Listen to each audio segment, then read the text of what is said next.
como nós fazemos habitualmente. Quem nós temos aqui hoje? Quem poderia nos dizer?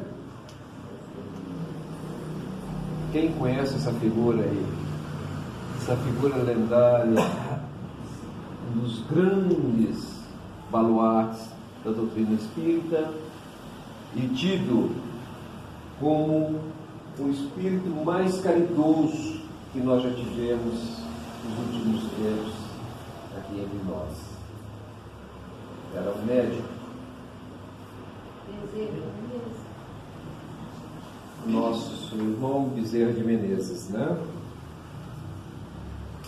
Bom, dando continuidade aos nossos estudos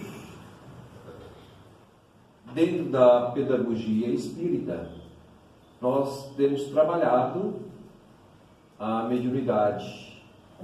A mediunidade como um fator, uma faculdade, que aqueles que a possuem devem utilizá-la de forma útil, como nos afirma Allan Kardec, para que, como ferramenta de trabalho, ela possa sempre estar afiada, pronta a desenvolver o melhor de si. E com esse propósito que nós desenvolvemos, então, os nossos trabalhos, dando uma conotação especial à mediunidade como sendo uma das faculdades inerentes ao espírito que faz para nós uma diferença enorme quando nós a tratamos como um fenômeno natural, como uma coisa natural inerente ao espírito, mas que deve ser trabalhada, que deve ser educada, que deve ser instruída para que ela possa atingir o seu potencial na sua plenitude, dando ao médium a condição que ele precisa e necessita para que ele possa ter uma estabilidade, um equilíbrio emocional, psíquico e espiritual dentro de qualquer comunidade. Então, esse trabalho, além de proporcionar uma penetração dentro da doutrina espírita, dentro do campo mediúnico, ela proporciona também, em consequência, um equilíbrio maior naquelas pessoas que detêm a mediunidade. Então, prosseguindo os nossos estudos referentes à semana passada, nós temos aqui, para compreender melhor o perispírito, temos que entender que o princípio vital existe em todo ser vivo e é obtido do fluido universal. Então, muito se ouve falar no princípio vital. É aquele princípio inerente a todo ser vivo. Qualquer ser vivo, quer seja vegetal, quer seja animal, ele contém em si os fluidos vitais. Né? Então, quando uma pessoa desencarna, ele continua mantendo o seu princípio vital? O que vocês acham? Uma pessoa, ao desencarnar, o seu corpo físico continua mantendo o seu princípio vital? Não tem razão de ser, né? Porque se é o princípio vital que é o animador, o responsável para poder dar a todos os órgãos a vitalidade que ele precisa, com a morte do corpo físico, todo o princípio vital retorna ao plano espiritual. Esse é o conceito básico para a época de Kardec. Por que este é o conceito básico para a época de Kardec? Porque, como ciência que é, Kardec trouxe o necessário para que nós pudéssemos entender e compreender as questões de fundo em relação à mediunidade, em relação aos princípios vitais, em relação ao perispírito, mas deixando uma condição de prosseguir os estudos, de prosseguir as pesquisas, porque como ciência e como filosofia ainda tinha muito, como ainda tem muito, a trabalhar, a pesquisar, para que nós pudéssemos então compreender e entender a verdadeira natureza do ser encarnado.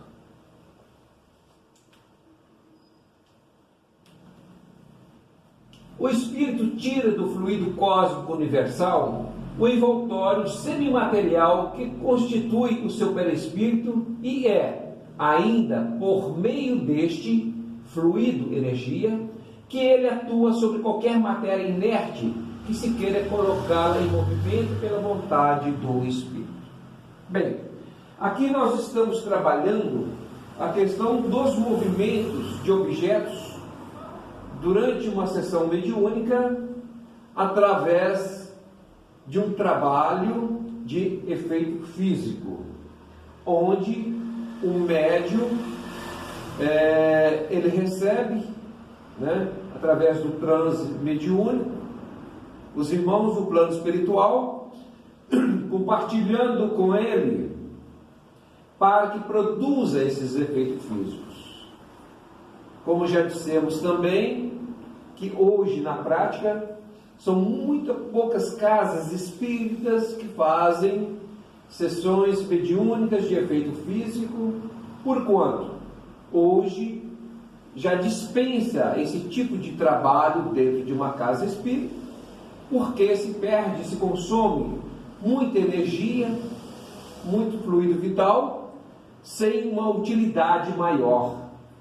Porque nós vamos utilizar esses fluidos vitais não mais para movimentar objetos ou fazer parecer objetos, mas sim para utilizá-lo não só em benefício dos nossos irmãos do plano espiritual, para a cura do perispírito, como também para trabalharmos em terapias, trabalharmos em enfermidades do nosso próprio corpo físico. Então não justifica mais perder fluidos para simples demonstração para os incrédulos, Ou nós acreditamos ou não acreditamos. Hoje nós não temos mais por que buscar esses tipos de informação, porque está em desuso. Não que os espíritos não possam fazê-lo, continuam ainda com a capacidade de fazê-lo, só que não justifica mais diante do avanço da tecnologia, da ciência, no avanço que nós estamos tendo, no modo geral, em todo o universo, não só na Terra. Nós retrocedermos e buscarmos efeitos para o simples conhecimento ou curiosidade. Então, aqui, quando Kardec afirma que o perispírito ele é obtido através do fluido cósmico universal, ele faz com que nós possamos entender esse mecanismo. Qual é a função do perispírito em razão do espírito?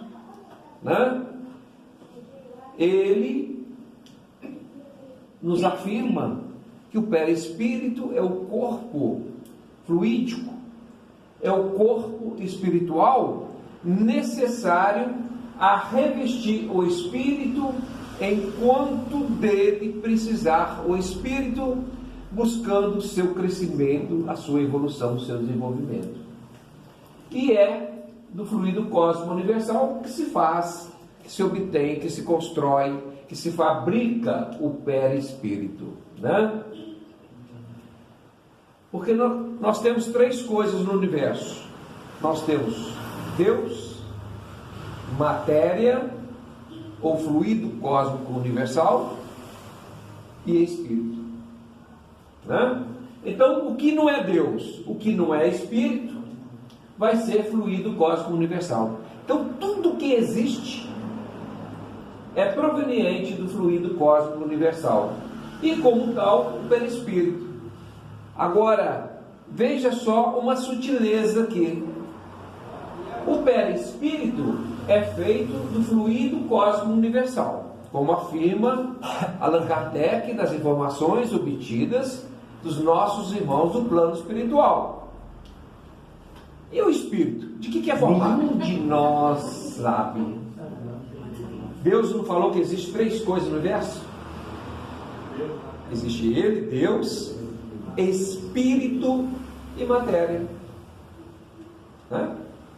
Mas o perispírito nós sabemos que é fruto do fluido cósmico universal. Né?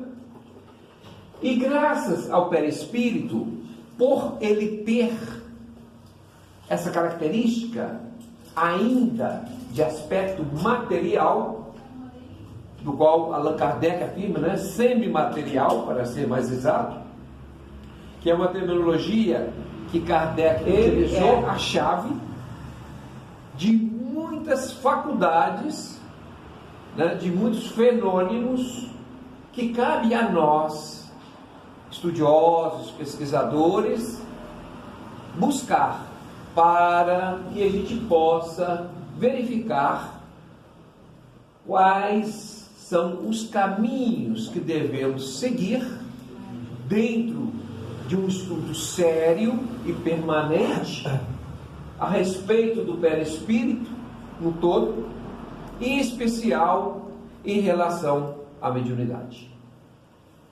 Né?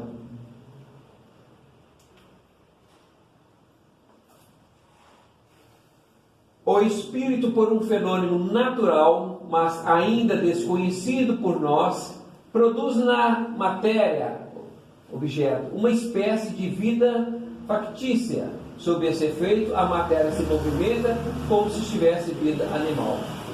Ou seja, aqui nós estamos reportando, trazendo situações que ocorriam dentro de uma reunião, de uma sessão mediúnica, de efeitos físicos. Né? Isso para que a gente possa nos posicionarmos hoje, o que se fazia há muito pouco tempo atrás, o que se faz hoje, o que se busca hoje dentro das casas espíritas. Né? Não que os fenômenos tenham se extinguido, tenham acabado, não. Eles estão aí, só que não há, como já disse, necessidade de remontá-los novamente, em função do avanço que nós temos em relação aos novos conhecimentos. Mas é um fenômeno natural, é um fenômeno, como o Anderson colocou há pouco, em obediência às leis divinas e às leis naturais. Nada ocorre que possa ofender ou invalidar ou derrogar as leis divinas ou as leis naturais. Esse é o princípio básico, né? Só que, pelo fato de ser um fenômeno, não quer dizer que ele seja sobrenatural. Pelo contrário, ele é natural. Só que ainda é desconhecido por nós. Nós ainda não adquirimos o conhecimento necessário para que pudéssemos verificar todos esses fenômenos que ocorrem em relação à matéria. Nós não sabemos ainda. A ciência, como tal, um dia vai descobrir, com certeza, mas ainda nós não sabemos como isso acontece. O que nós sabemos é que é desconhecido, que é uma espécie de vida que faz com que esses objetos adquiram um movimento. Né? Se é por uma questão de gravidade, se é por um efeito molecular, se é em função de efeitos da física quântica, nenhum de nós ainda consegue ter essa afirmação. Mas uma coisa é certa: nada foge da lei natural. Isso é certo. Essa certeza nós temos. Agora, como que esse movimento se faz, ou se fazia, né? Nós não sabemos. Só que movimentava, né?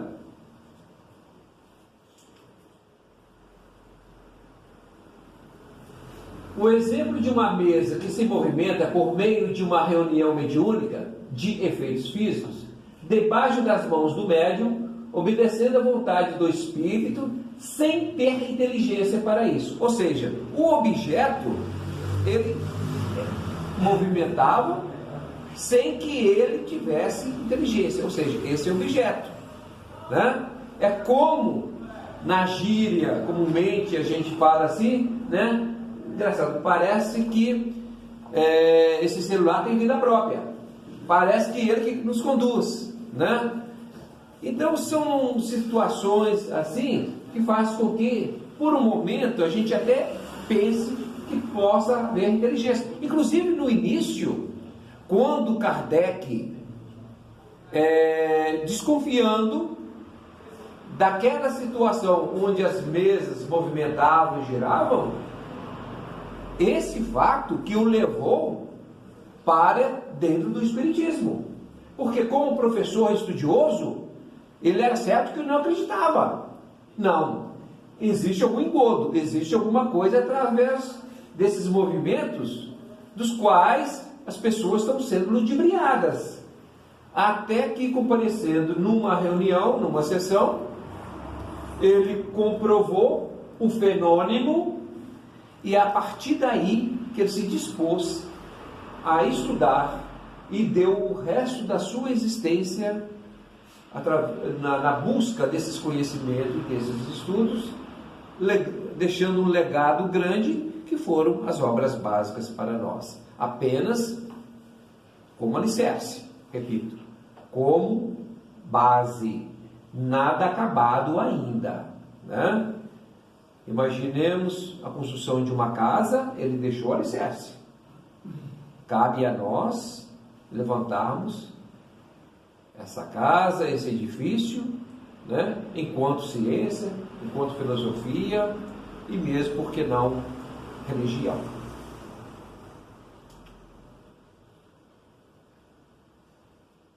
Não é pela força física que o espírito movimenta a mesa, como muitos pensavam. Não, é através de uma força física que ela movimenta, não. Como faz o homem? O movimento é imposto pela vontade, impulsionado pelo pensamento, né? A exemplo de um fardo, quando o homem precisa levantá-lo, o faz pelo esforço físico. No caso em comento, no caso que está sendo comentado, é a própria mesa que, animada, obedece à impulsão que lhe dá o Espírito.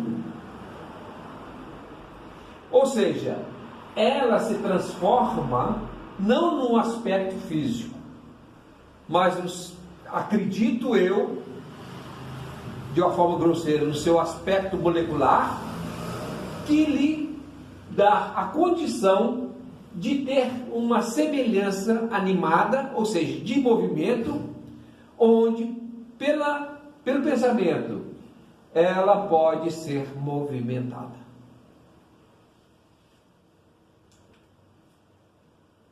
E não fica só isso, as coisas vão complicando um pouquinho mais. Veja só, a participação do médium na realização desse fenômeno é de efeitos físicos, é imprescindível, tá? Né? Então, a participação do médium na realização desses fenômenos é imprescindível, ok? O fluido do próprio médium deve combinar com o fluido universal que o espírito acumula. Ou seja, até hoje, quando nós vamos fazer uma reunião mediúnica,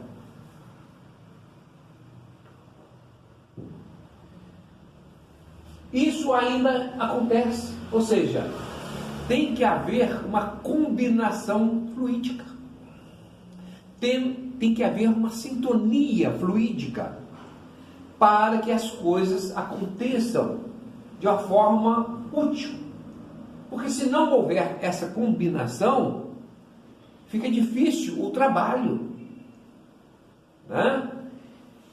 A exemplo do que se fazia em relação aos movimentos também, que não é diferente, né?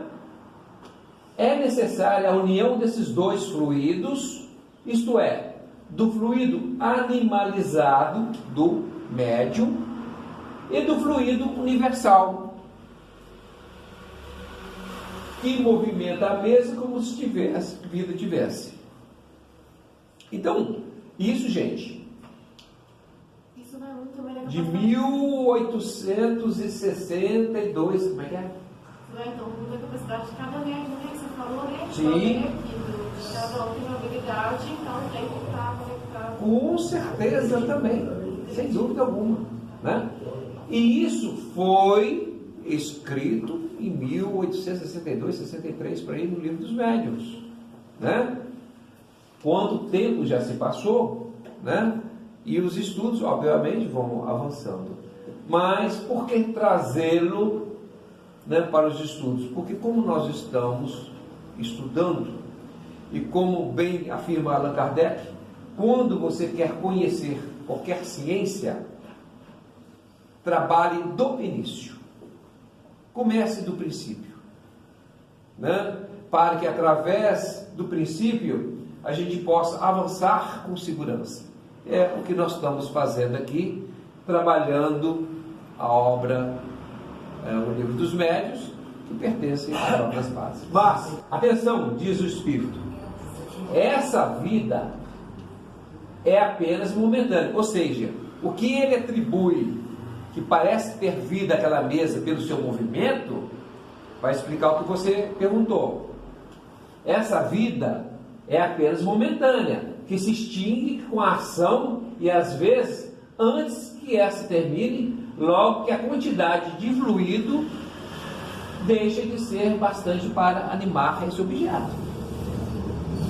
Porque muitas vezes apareciam mãos, o tronco, a cabeça, né? Nessas sessões.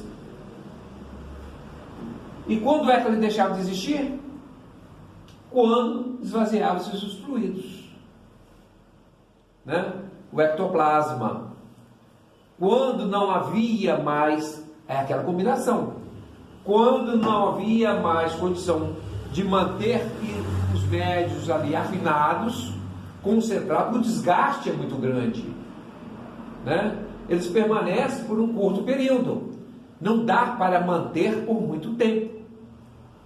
Assim que começa a desgastar, né, esses fluidos, aquele objeto ou aquele movimento se desfaz, volta à sua condição natural, normal, né?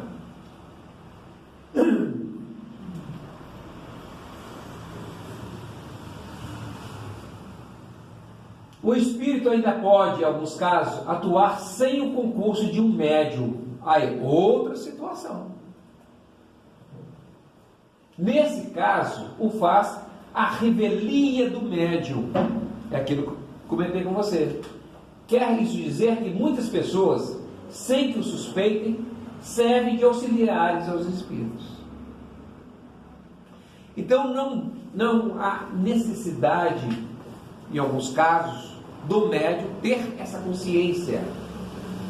Basta que ele seja médium, que a sua revelia, ou seja, sem que ele perceba, sem que ele queira, dele, médium, pode, e nesse caso vai ser extraídos toda essa energia, todos esses fluidos necessários para a realização daquela atividade, daquele trabalho. Bom, aí nós vamos trabalhar um pouco mais, né? Se a revelia do médium pode-se extrair fluidos? Em quais situações que no dia a dia isso pode ocorrer? Será que o médium, de repente, pode estar perdendo energia em algum momento, em algum lugar, em razão de alguma situação que ali está ocorrendo? Nossa, assim, imagina os médios então. Né? Porque isso nos faz pensar exatamente o quanto o médium vai estar exposto. Por isso, a insistência de Jesus naquela frase, vigiai e orai. Porque qual a vacina, qual o antídoto que nós vamos ter, né, Zé? Para podermos aliviarmos essa carga aí. Não. Então a gente acaba, muitas vezes, por nossa ignorância, por não sabermos como lidar com isso, a gente acaba se expondo sem necessidade. E aí só vamos ver os resultados, que muitas vezes não são bons, em razão do desgaste, em razão do desequilíbrio, em razão de situações que nós estamos vivenciando. E isso pode ser em qualquer lugar, dentro do nosso local de trabalho, junto aos nossos familiares, em festas, em lazeres, ou mesmo dormindo. Né?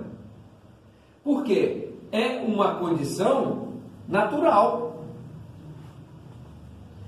Nesse caso, faz a revelia do médium.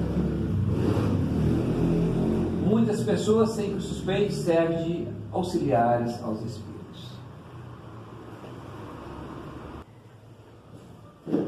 O espírito tem o poder de aurir dessas pessoas o fluido, como se fosse de uma fonte, obtendo assim o fluido animalizado de que necessite.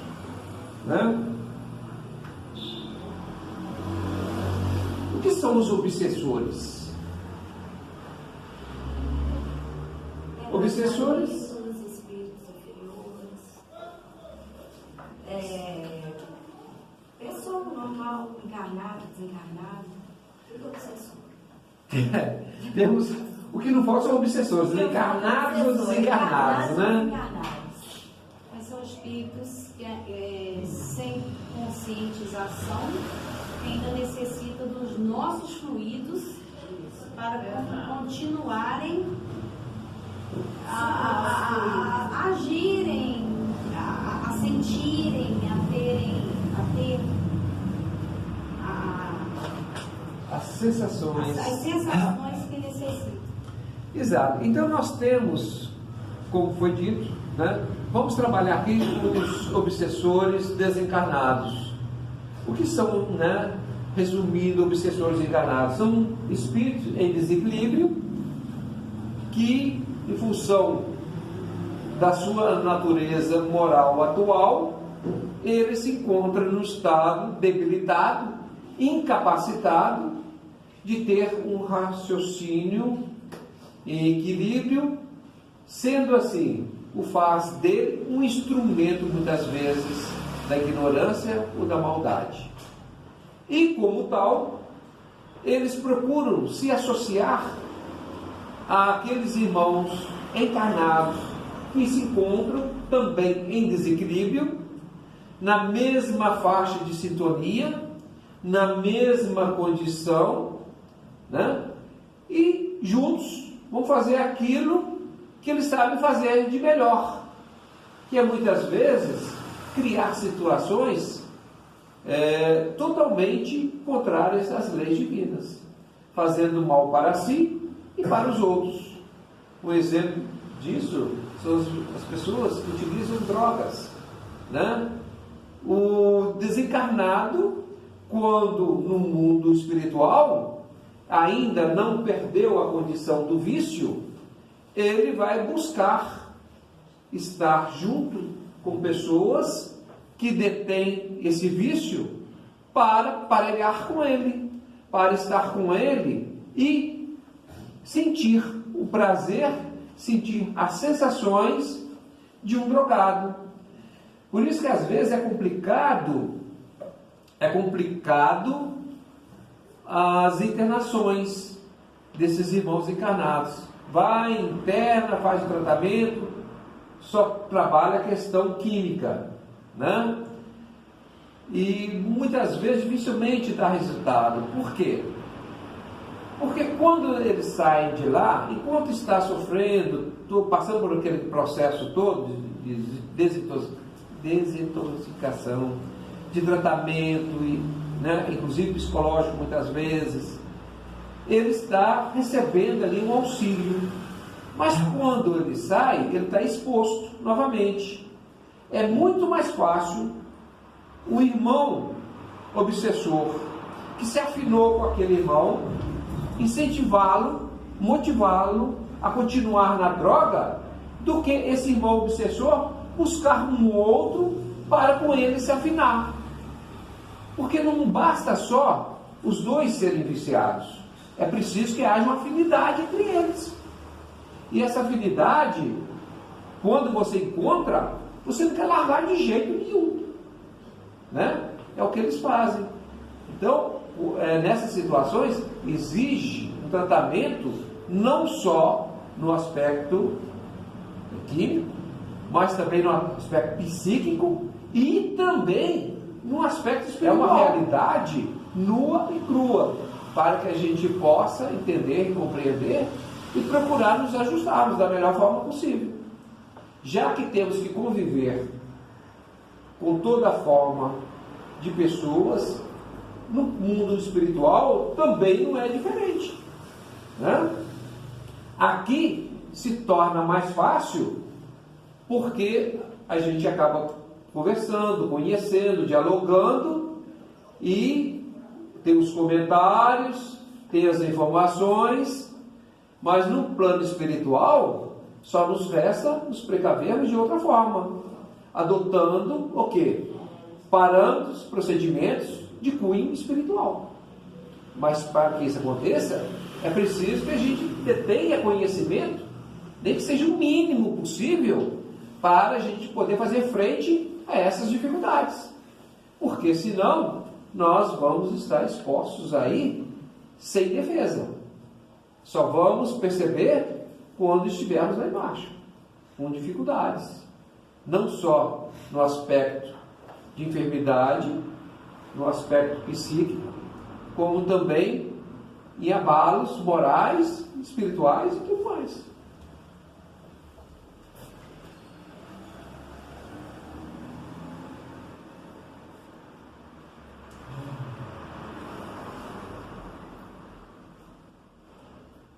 Assim, pelo efeito dos fluidos, a mesa adquire inteligência, ela pensa. Ou seja, já que foi dito que ela tem um aspecto animalizado de movimento de vida, será que nesse momento em que ela está sob esse efeito desses fluidos, dessas energias, naquele curto espaço de tempo, ela adquire inteligência? Ela pensa?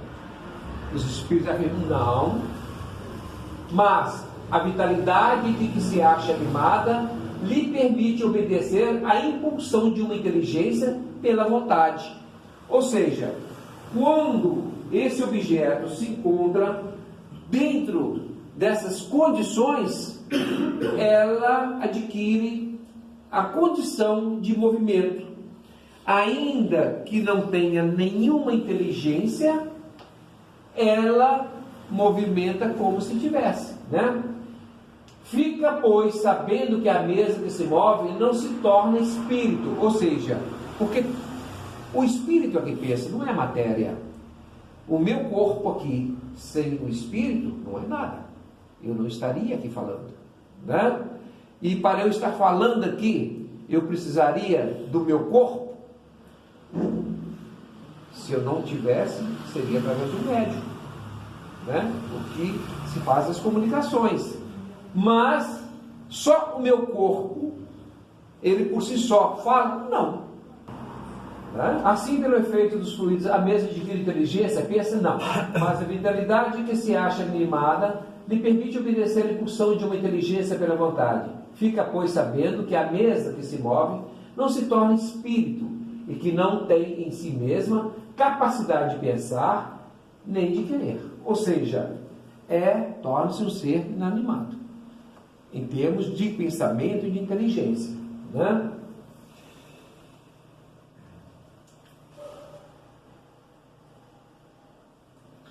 Na produção desses fenômenos físicos, a causa preponderante da sua produção é do espírito ou do fluido?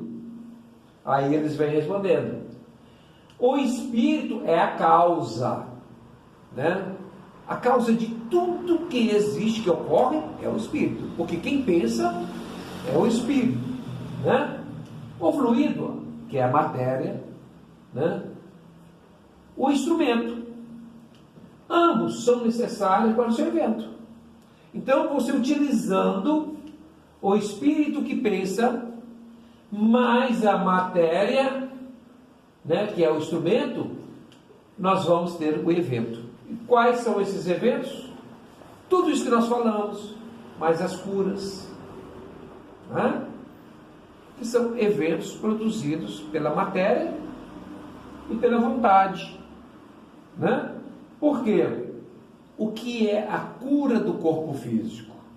É o restabelecimento do seu equilíbrio, da sua saúde. E nós sabemos que não adianta só trabalhar, no caso das doenças, o corpo físico. É necessário trabalhar também o perispírito. Porque se o perispírito é, na verdade, o projeto do corpo físico, nós temos que trabalhar a origem, o projeto.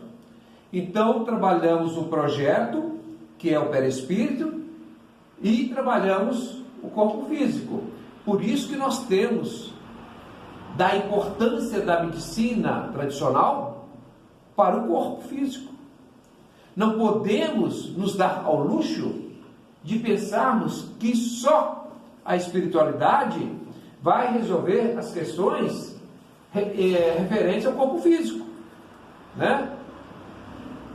E Chico compreendeu isso desde o início. E Chico é uma referência de médium, né? Não era à toa que ele saía da cidade dele para ir para Belo Horizonte, né? Para cuidar dos seus olhos, fazer cirurgia e tudo mais. Se fosse numa situação, fala assim: não, os espíritos vêm aqui e vão trabalhar o Chico, vão fazer a cirurgia no Chico, né? Por que ele ia procurar o médico? Não deixava nem usar igual com o canivetinho dele, né? Rabiscar os olhos dele. Ele, não, tem uma medicina, tem uma ciência, e eu vou buscar essa ciência. Só que, além desse processo, o Chico já trabalhava a sua questão do seu perispírito, né? Então, quando nós temos a necessidade de trabalhar o corpo físico em função das enfermidades, nós temos que ter também em mente a necessidade de trabalharmos o quê? A alma. Por que aqui no Lar de Maria nós, dentro do possível, condicionamos as nossas terapias aos nossos estudos? Qual o objetivo? Nas terapias, trabalharmos o corpo físico e o perispírito. E aqui, conscientizar da necessidade de cada um de nós descobrir a responsabilidade que cada um de nós traz consigo mesmo em relação à sua autocura. Porque senão não adianta, vai ficar eternamente fazendo a terapia e achando que é o suficiente, e não vai ser. Por quê? A conscientização é fundamental para que cada um de nós perceba as nossas necessidades. Ides e não peque mais, para que coisas piores não lhe aconteçam. Já dizia Jesus, né? Não adianta só curar o corpo físico, é preciso também dar à alma, ao espírito, a consciência de que ele precisa se ajustar também, né?